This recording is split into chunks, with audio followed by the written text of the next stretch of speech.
राजन, मैं प्रमाण देने के लिए तैयार हूं, पर उससे पहले मैं कुछ चाहती हूं। क्या चाहिए? थोड़ा दूध।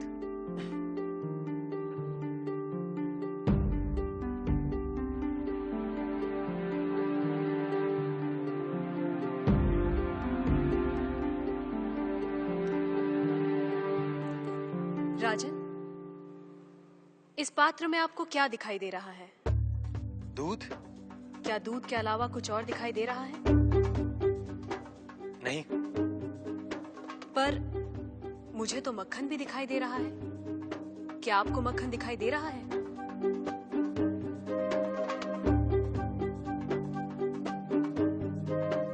नहीं।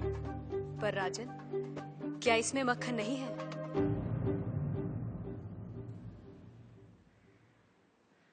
है।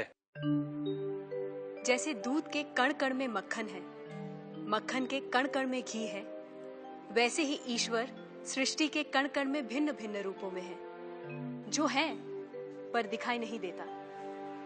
जैसे दूध से मक्खन पाने के लिए उसे मथना जरूरी है, उसी तरह वेदांत के श्रवण, वेदांत का मनन और उसके निहितार्थ पर निरंतर ध्यान के द्वारा ही ईश्वर का अनुभव किया जा सकता है। राजन, क्या आपके पहले प्रश्न का उत्तर आपको मिल गया?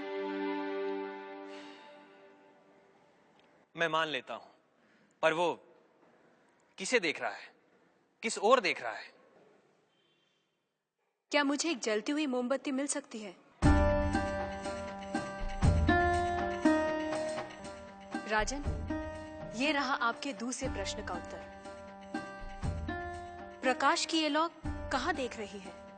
किसे देख रही है?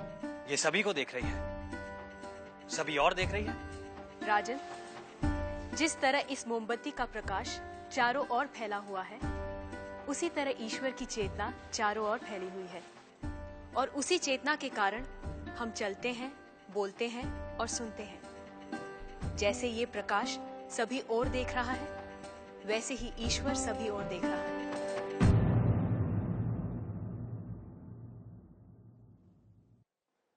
अब आपका तीसरा प्रश्न। वो इस समय क्या कर रहा है? राजन, इस समय मैं आपके प्रश्नों का उत्तर दे रही हूं, इसलिए मैं तुम्हारी गुरु हूं और तुम मेरे शिष्य। पर मैं खड़ी हूं और तुम बैठे हो। यदि अपने प्रश्न का उत्तर चाहते हो तो तुम्हें मुझे अपना आसन देना होगा।